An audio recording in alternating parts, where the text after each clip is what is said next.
Today we're going to take a look at the 2021 Honda CB650R. We'll talk about where this 650cc naked sport bike fits in Honda's current motorcycle lineup, and we'll also go over some of its specs and features. Plus, we'll go over what's changed recently, start it up for you so you can hear what it sounds like, and a lot more. But first, if you guys find any info in this video helpful, please take a second and hit the like button.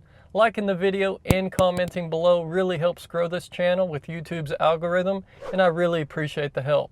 Now, where does this bike fit in the Honda's current sport bike lineup? First up, you have this CB650R coming in at $91.99, and then right above it is the CBR600RR at $11,899, and then the 1000RR and RRR models range from $16,499 up to $28,500. But usually most people aren't cross-shopping a standard upright seating position like what you get on the CB650R against an uncomfortable super sport bike though. Then we have those models that are more closely compared against the CB650R, like its brother with fairings, the CBR650R, that comes in at $96.99 with the same performance but different styling. Then you have the big brother, the newly changed up for 2021 CB1000R Black Edition at $12,999, or the smaller brother where you lose a few cylinders, CB300R at $49.49. Then we add a cylinder back in there, and we have the CB500F as an option too, while sticking with the naked bike theme, but not the Neo Sports Cafe styling like on the other naked models we just mentioned. This bike comes in at $64.99, but keep an eye out soon for the CB500R to replace it in the model lineup. I want to take a quick second and say thank you to Southern Honda Powersports for opening their doors to me and allowing me to come pick through their inventory for these videos. They are a massive Honda Powersports dealer here in Chattanooga, Tennessee, with tons of inventory from new Hondas to used Harleys and everything in between that they sell to people from all over the USA. So check out the link in the description below and head over to their website to see if they can save you some money on your next toy. And now that we've got that out of the way, let's jump into a little bit more info on the CB650R. With the CB650R, you have no options. What? Yup, none. On this model, you don't get to choose if you want ABS or not. It comes standard, so there is one option removed from the equation. Then when it comes to color options, if you watch my videos, then you know I love to rant about this, but you have no options to choose from. The CB650R only comes in this one color, matte black metallic. Now it does look good in this color, but come on now. We have Europe that gets candy chromosphere red, pearl smoky gray, matte gunpowder black metallic, and matte jeans blue metallic, and we're over here with one option. Yeah, not sure why they called it jeans blue instead of blue jeans, but that's another topic. But I promise I won't harp on color options anymore in this video. It's just that with Honda using a dual layer candy paint that's applied with a nano pigment clear coat on top of the base, it looks better than ever on these bikes, and we need to see more color options.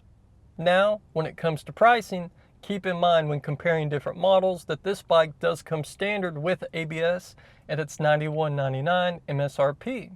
With some models, their base MSRP is without ABS, and you could add anywhere from $200 for ABS, like on the CBR300R, or $1,000 like it is on the 600RR. And now, the next thing we'll dive into is a little bit on how we ended up here at the CB650R with Honda's previous models. First up, we had the CBR650F introduced in 2014 as another option to the CBR600RR, but a bit cheaper. If you've been around the game for a while, then think of back in the day when we had the CBR600RR and the CBR600F4i as a cheaper alternative. So you can think of the CBR650F as our modern day F4i. We won't get into the fact that it really wasn't any better than the F4i, but that's another story.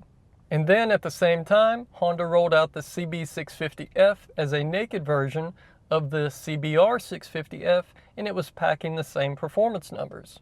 And you could think of the CB650F as a modern day replacement of the CB599.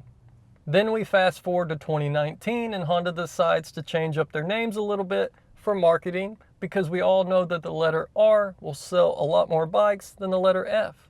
Honda changes the CBR650F name to CBR650R and then changes the CB650F to CB650R, and then they throw some performance upgrades and styling updates too at the same time.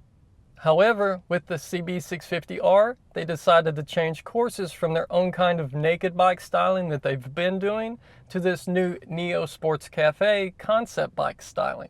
Then we fast forward again and we're at 2021, where Honda has changed it up with new forks, handlebar position, an improved LCD dash, a USB Type-C socket under the seat, new side panels, and even more changes that we'll get into shortly.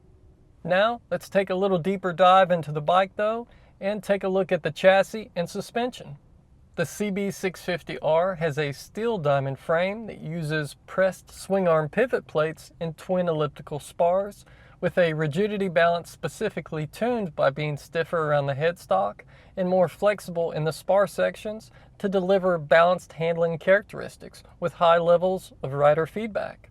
The move from pressed rather than forged in 2019 was able to help them save 4.2 pounds alone.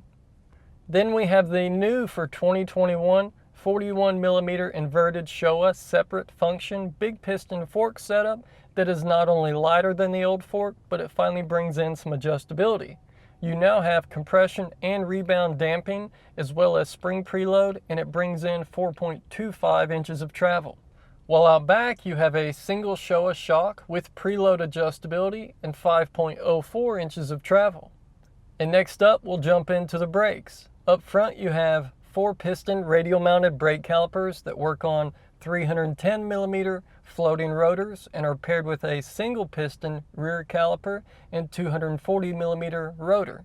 And like we mentioned earlier, you do have Honda's 2-channel anti-lock braking system that comes standard on this bike. Those brakes help stop the 17-inch aluminum wheels that are 0.97 and 1.2 pounds lighter than the previous CB650F wheels, and they have your typical sport bike sized tires utilizing a 120/70 in the front and a 180/55 in the rear.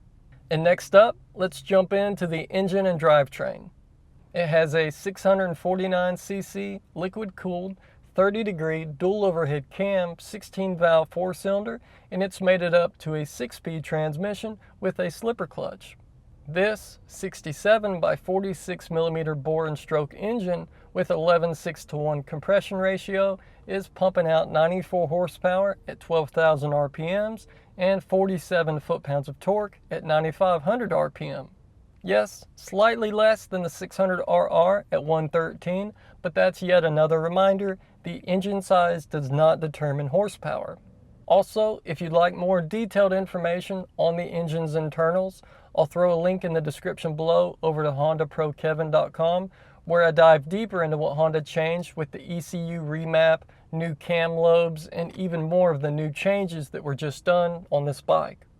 Now, when it comes to maintaining this engine, thankfully it won't break the bank. Your first service is at 600 miles, which is the standard for Honda unless you're buying a Goldwing, and then you get to wait until 4,000 miles.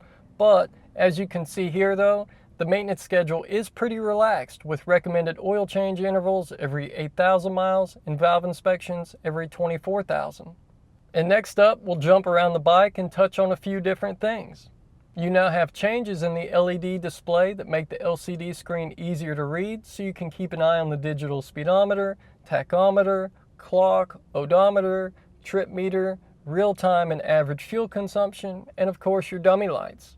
This is also where you can see your adjustments in Honda's selectable torque control system called HSTC.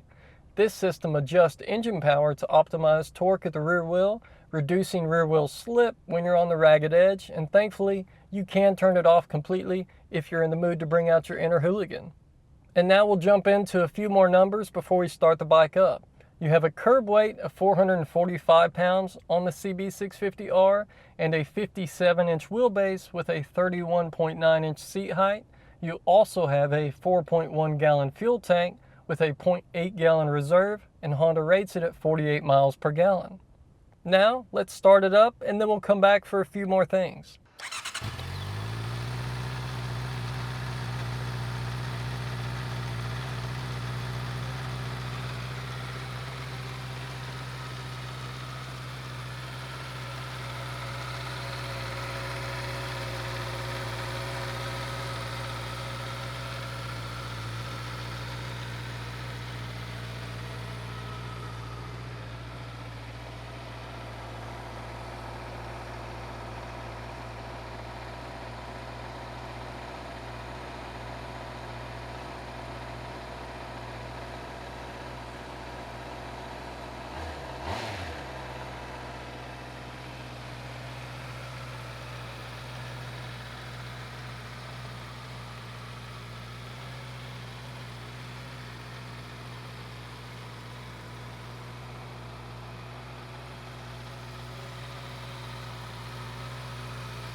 And that's the 2021 Honda CB650R. What do you guys think about it? What do you think about the new changes Honda threw at it? And is there anything else you would like to see Honda change? And also, what do you guys think about the $91.99 price point? But that's a wrap for this one. Thanks again for all the support, guys. I really appreciate you, and we'll see you in the next one.